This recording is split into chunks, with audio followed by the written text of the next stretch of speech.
Awesome, everybody. Welcome back to another episode of It Is What It Is podcast. I am your host, Cody Kelly. Look, I appreciate my guests. I appreciate my audience. I appreciate you. We have been blessed to have just some amazing voices, amazing talents. And the reason why is because you've subscribed to the channel. And if you want to keep on seeing amazing talents, amazing just gifts to humanity, you got to do two things. Follow me on my two favorite platforms. The first one is at Instagram at CVMK33. And the second one, YouTube at CV Space K, where all amazing content is heard. I have a great guest. I appreciate this brother. His name is Charles Holt. He jumped on. I reached out to him. He acquiesced, and he was like, look, I'll talk about building a sustainable business. So with that being said, how you doing today, sir? I'm good, man. I'm good. Thanks for having me. Thanks for the kind words, man. Let's get into the topics, man. Let's get into the topics. Cool. Look, I appreciate you. How do you look, we are still in the pandemic. Yes, we like to pretend like we're not, but we're still in it. And stability is a virtue that is fleeting, if not having. So, entrepreneurship is a risk, and starting something in a time of uncertainty is a greater risk. How did you build up the courage to be a multi-hyphenated talent, entrepreneur, business professional? Where do you find the courage and the strength from? Well, first of all, and I know this may be cliche, but first of all, I believe in God. That's first. But secondly, you have to also believe in what you're doing. Regardless of whatever business venture you do, whatever you're trying to start at any time, you have to believe fully in what you're doing. So whether you want to do T-shirts or a boutique, or you want to start a accounting firm or credit repair, things like that, whatever you're doing, you have to believe in what you're doing. Because if not, it becomes stagnant, and you lose a passion for it quickly. So if you believe in what you're doing and you have a true passion for it, your passion alone will drive you to keep going, even when things are slowing down, even when things are becoming very low. You're not getting any sales, you're not getting any movement or traffic on your page or to your business. Your passion and your will to do it will keep you going if you believe in what you're doing. So that's be my main point, to tell people, whatever you're starting, whatever you want to get into, make sure you have a passion for it. Make sure you actually believe in what you're doing. That way, regardless of what happens, you still have the ability and the will to keep going.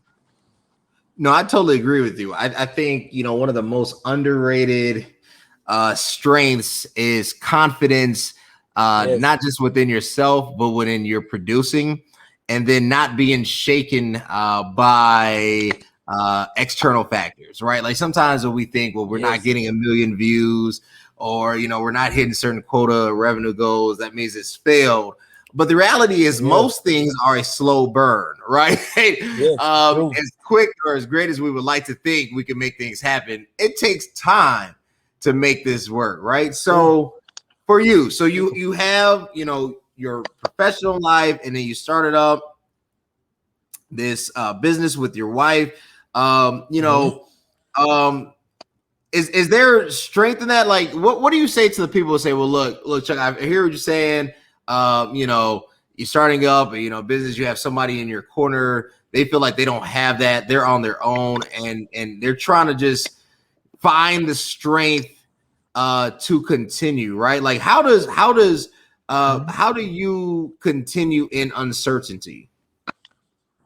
Well, again, I think that goes back to the belief. Because you have to have you got to have a uncanny, almost unrealistic idea on what you're doing, outlook on what you're doing, to say the least. Because a lot of times when you first start a business, like when me and my wife first started our T-shirt business, man, it started off hot, real hot. So we kept going. It's easy to keep going when things are going great, and then after a while, when you become a normal face and things like that, things start to slow down a little bit, and then things start slowing a lot. So, but if you actually believe in what you're doing, you can actually just keep going, because you understand that what I'm doing is bigger than me. You get what I'm saying? So you can go, because you understand, like, yeah, I'm not getting any sales right now, but if I keep going, if I keep going, who knows what it can be. Sure. And then, I look at a lot of people who come before me. I look at people like Jay-Z and Jeff Bezos and Steve Jobs, and I see where they began, and I see where they are now. I'm not saying that everybody's going to get to billions and billions of dollars, but the growth that they came from. And then you can compare that to your life because they are regular people just like we were before the billions. You get what I'm saying? So I feel like if they can do it, we can do it. Because like I said earlier, I believe in God. And the Bible says God has no prospective person. So that means what he did for you, for them, he can do for you as well. So just take their belief. You know what I'm saying? So if you believe and you keep going and be consistent. Consistency and confidence is key and major parts to anything that's successful. That's true. No, I totally believe that inner faith and then that consistency factor. Yes, sir. Yes, sir. Continuing even when you can't track progress. Yes. You know? Yeah. Was there ever a breaking point, Chuck? Like in all honesty, man, and I totally agree. When you first start off, everybody's excited for you, pat you on the back, like, man, I'm so proud of you. You doing it, young king. You know, you get all these affirmations and whatnot. But about after month 3, all of a sudden, people not picking up their cell phones. They can't buy you. They're like, man, you know, all of a sudden, it's like everybody kind of goes ghost. Right. Was there ever a point where you felt like, maybe we should throw in the towel on this one? For sure. Man, those times come more often than you would think.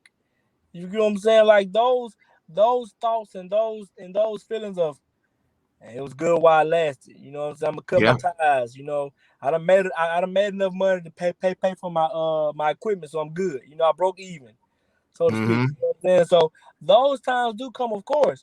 And then for me, when those times come, I always get a sign. Like when those times come out, I haven't had an order in 2 weeks, 3 weeks. Then somebody come and get a 50 shirt order or 30 shirt order. And then that right there gives me the confidence to keep going. You know, okay, maybe everybody not seeing me, but one person saw me. You know what I'm saying? Like with the podcast I'm just starting. My podcast, my first week, I did great numbers. My second week, slight decline, but great numbers still. But the few weeks after that, it started to trickle down. So I missed a couple weeks in recording simply because I was like, man, do I really want to keep going? But I had to think to myself, you only been doing this a few months. These people have been doing this years and don't get the numbers that you've gotten already. That's true. And then so after I dropped another podcast episode, and then on one of my comments on one of my pages, somebody said, man, your content is what keeps me going. Don't stop. So there was one person that said that. So that one comment gave me the confidence and gave me the boost to keep going. And if you don't know, you know, I'm the host and owner of They Not Ready for That podcast. Tune in anytime you want to. You check me out on Spotify, Apple, you know, everywhere podcasts are available. They Not Ready for That podcast. But yeah, so that one podcast, that one comment is what gave me the confidence to keep going. Sure. You know what I'm saying? So it's signs for anybody. You know, you can find signs in anything. So I just think you gotta just have that will, have that moment, and just look for those signs because they there. No, I believe. I think you're totally right. I think God will send you moments of what I call refreshing, right? Like, man, I'm about to quit, and then all of a sudden you just get an email, a call, a note, a text message, something that basically says keep going, right? And it's weird that like it comes out of the most random places, but you know it's divinely given, right? True. I guess what we're trying to nail down is should we look at redefining what success is? Because when we you know, everybody wants money. You know, let's just put it out there. Everybody want money. Nobody want to be broke. I ain't never met a person say I want to be broke. I love being broke. You know, everybody wants money. There's obviously levels of it, degrees of it, how much, you know, that's up for debate, but everybody wants cash. But when we try to define what success truly is, maybe we've looked at it the wrong way. Maybe it's only successful if it really impacts that one person. Maybe we have to rethink success based off of impact and right and engagement. Are we looking at it wrong? Like, what are your thoughts? I think so. I think me personally, I'm a person who believes in equity over equality. Okay. And I'm also a person who believes in success is not measured by the amount of dollars you have, but by the road you took to get there. You get what I'm saying? So like, if you have $1 billion, but you was born into 900 million. Right. You get what I'm saying? So you still did great in your life. You get what I'm saying? You made $100 million. Some people don't make it their whole life. But if you have $100 million and your family was on welfare and WIC, you know, you made $100 million well, but look where you came from. Right. You get what I'm saying? So you didn't have the infrastructure. You didn't have the head start to make this money. You made a way on your own. You get what I'm saying? So I think that person who came from nothing, who came from the mud, just like me, who came from South Memphis. You get what I'm saying? That person is more successful than the person who got $1 billion now. Because to me, it's the distance traveled, not the destination arrived to. You get what I'm saying? So like that's why I look at success. Like me personally, I can't compare myself to anybody else because I know where I came from. I don't know their story. You know what I'm saying? So I don't know your hardships. I don't know what you have to put in to get where you at. But I know I had to. You get what I'm saying? So I can look at myself and look back at where I was last year or 5 years ago, and I can deem myself successful because I know where I was. You get what I'm saying? I know what I was doing back then, and I can truly say that today I'm in a better position. I'm in a better place simply because I kept going. Simply because I had the confidence and the consistency to keep going. You get what I'm saying? Thanks to God and my wife. You know, things were able to continue to fall into place for me, you know, with hard work, you know. But that's why I think, to get back to the success, I think we have to, you know, adjust our views on success and not just look at it as counting the dollars or counting the cars or counting the materialistic things, right. But also take a look at where these person came from, read their story, so to speak, you know, and then see how successful they are. You get what I'm saying? Yeah. So that's because I got this friend who 4 or 5 years ago he was really homeless. We graduated high school together, and he was homeless and things like that. But now he just bought his first home in, you know, the suburbs of Memphis. He's bought his first home, whatever. And it's a nice little small house, 1 bedroom, but it's his. You get what I'm saying? So, but I deem him as super successful because I know where he was 5 years ago. You get what I'm saying? I know where he was sleeping under a bridge and going car to car, you know, and now he has a home of his own, bought, you know what I'm saying? Right. So I think his success story is amazing. But on the outside looking in, you would think he just got a little 1 bedroom house. You get what I'm saying? So he owns it. Yeah. Yeah, he owns it though. Right. So let's talk about that. Maybe it's frame of reference. And I don't want to sound cliche like the glass is half full versus half. But maybe it is frame of reference. Maybe is that we have a very, what I would call an MTV Cribs, a Instagram view of success. And when life doesn't equate to that, all of a sudden these feelings of failure creep in. But the reality is that stuff is a facade. That Instagram life is not success, nor is it successful. A lot of it is smoke and mirrors, right? And maybe the messaging is that we have to present real truth, that just because you can't be flued out, you know, and be on vacation to all these exotic places, you know, 3-4 times a year doesn't mean you fail. And you know, just because, you know, you don't have the perfect tan and the perfect teeth doesn't mean that there isn't value in you, right? And I think sometimes, you know, we like to create images, false images, if you will, right? And instead of a real truth that, hey, I mean, like, instead of a real understanding that, hey, look, life is not like that. Reality is, regardless of the size house, if you can be a homeowner, even if it's in a 1 bedroom or if it's a mobile home, you own that thing. You own it, right? And instead of us teaching that, we teach, no, you got to get the 3.5 bedrooms, the 2.5 baths, the granite countertops, kind of all this ancillary, just fluff that all it does is drown us further in debt. True.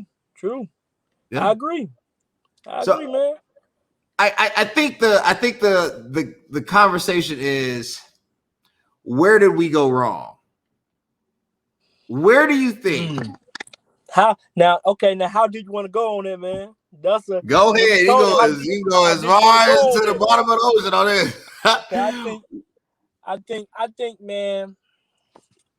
I think from an African American perspective, I think we went wrong from the moment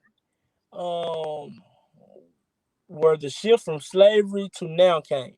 What I mean by that is, I think we went from having to being lowest of the lowest to being 3/4 of a Herman considered. I think because we never had anything in America, because we can go back to our real ancestry, you know what I'm saying, the kings and queens, more and things like that. But in America, we came from not having anything, and so we felt like we had to overcompensate.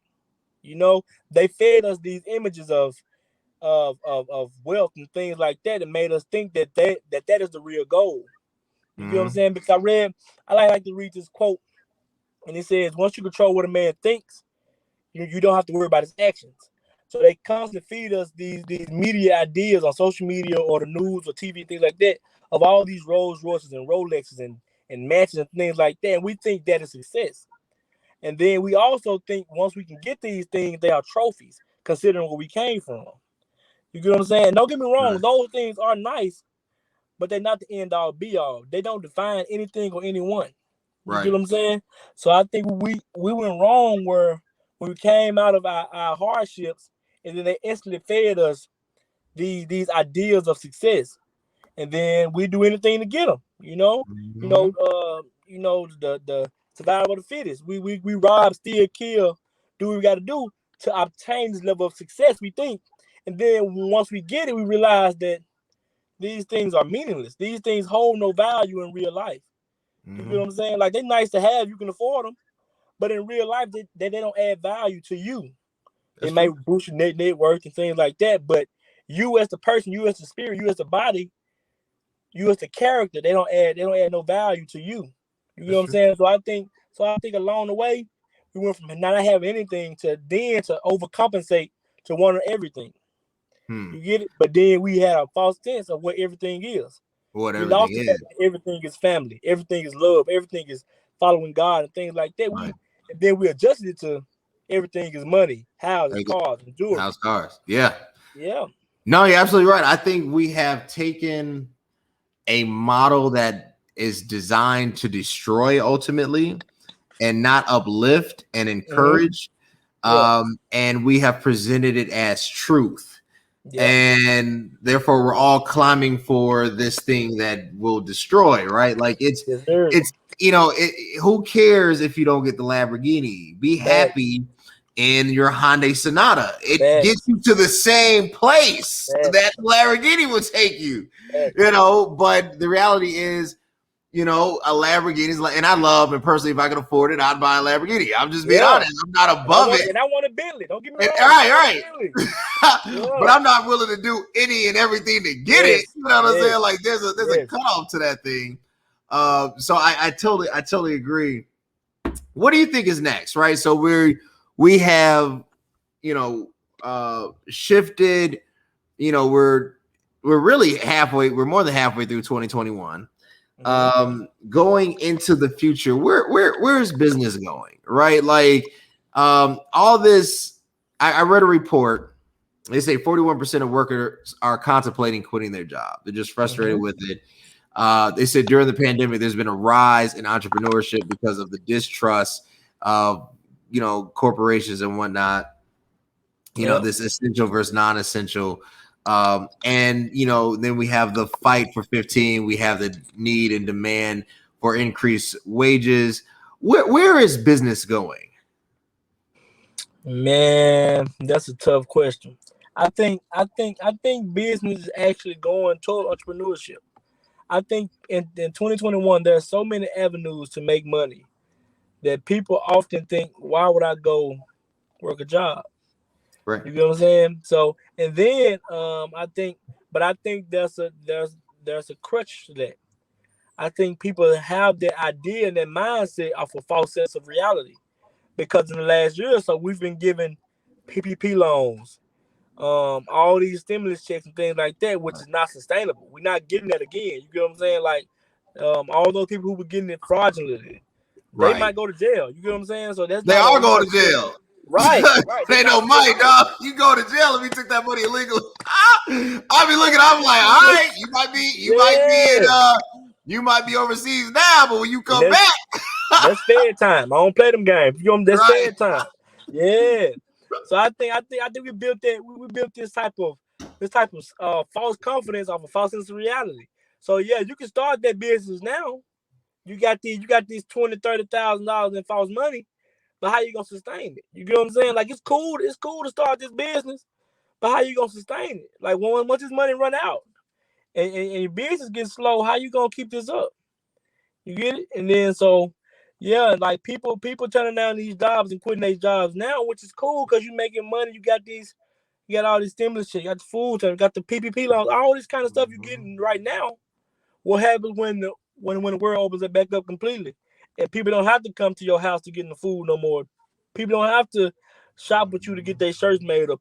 People don't have to, do things that's indoors or not big business. They can go to the big stores now because the world's completely open. What do you do then? Are you going to have that? Now, some people going to have the confidence and the will to keep going, because I started this business. They believe in their business. They're going to keep pushing it, which is a great thing. Right. But everybody not cut like that. Everybody ain't built like that to keep going when things are terrible, So I think we gotta get back to reality and continue to walk that fine line of workers and people. And that's okay, because I'm a worker as well. Of workers and entrepreneurs. And people gotta realize it's okay to do both. It's a lot of long nights. It's a lot of sleepless nights, because you gotta put just about the same amount of hours you put in at home. You gotta put it in at work. So if you can do both, it's great. It's a great idea. That's what I do.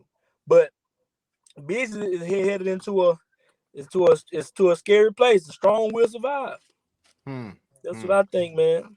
No, I'm with you. I think, business definitely is. I think you're going to see a filtering process. So those who got it the wrong way, those who try to cut corners will get cut eventually, right? Yeah. But if you have, to me, designed a company based off of true core values, more than just product, because I think so long we focused on product. I think we've oversaturated the market with product, and I think everybody should have, whether it's t-shirts, whether it's potato chip bags. As Master P would say, get yourself some product, right? Like that's real talk. But at the same token, because the core principles of the organization was never there, the people were not the valuable asset instead of the profit. Product can't replace people. Right? True. People have to become the core focus. And when you don't have the people power, when you're not focusing on the human development, ultimately it will all erode. Right? Right? Because, I don't care what you're selling, like there's, I remember you can't tell me McDonald's is more, like when I was growing up, dog, McDonald's was a thing.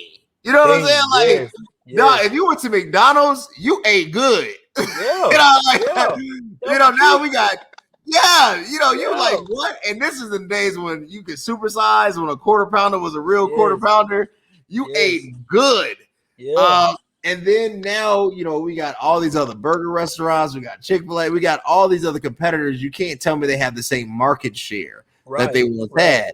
Eventually, the product will hit a ceiling. All products hit a ceiling, right? It's going to be the people that take it to the next level. So with that said, I got one last question. I appreciate my guest, Chuck. You've been amazing. You have been amazing. Last question for you, man.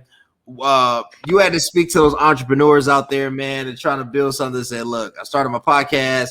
you know, I got this on the side, you know, whether it's credit repair or, you know, I'm, you know, cleaning cars. I'm trying to, whatever the business is, I'm trying to be legit. I'm trying to do it the right way, you know, but, you know, I'm just not seeing it. You know, people that say they support me, they're not coming to anything. You know, it's just a bunch of word plays and likes on Instagrams, but there's no revenue.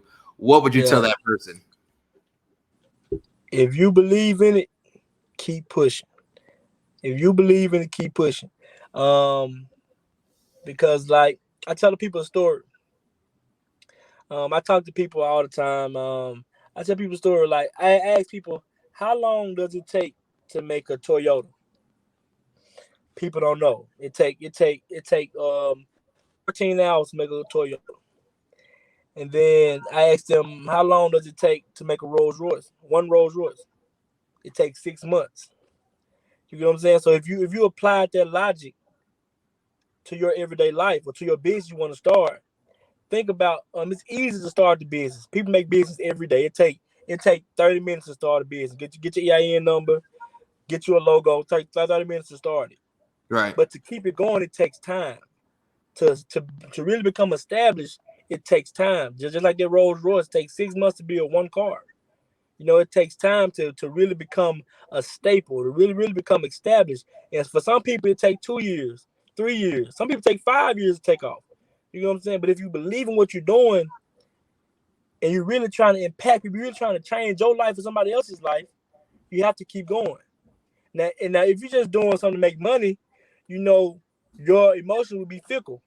You probably fall off one time. You probably say, forget it. But if you're doing something to really do something in life with yourself or your family or your people you're talking to or trying to impact, just keep going, because eventually, whatever you're doing is going to be prosperous in more ways than one. I like it. I like it. It sounds good. Yes, sir. Chuck, you have been amazing, man. I always say support gets supported. And the cool thing about support, it's free. It costs you nothing. No effort, no money, no cash to support. You want to keep seeing amazing influencers like Chuck, you got to connect with me, CVNK33, and on YouTube at CV Space K. But Chuck, where can the people connect with you? Where can they follow you on social media? Oh, man, you can follow me add me on Facebook at Charles M. Hoyle. Add my business page at Classic Creations on Facebook. You can join my podcast group at They Not Ready for That podcast on Facebook. And also follow me on Instagram at They Not Ready for That podcast on Instagram. Man, we're gonna tap in and also listen to my podcast. It's pretty good, man. I'll be having good guests on there. I'm gonna have Cody on there. We're gonna tap in, man. Let's do it. They Not Ready for That podcast on Spotify, Apple, Anchor, anywhere podcasts are available. You can find me there. They Not Ready for That podcast, hosted by your boy Chuck, man. Let's go, y'all. Connect with Chuck. They Not Ready for That podcast. Hit him up on all social media platforms. Let him know that you're listening, that you support him, man. Drop a like, drop a comment, subscribe to his page. Subscribe to my page, man. Let's keep this thing going. This is beautiful. I appreciate you, brother. Until next time, thanks.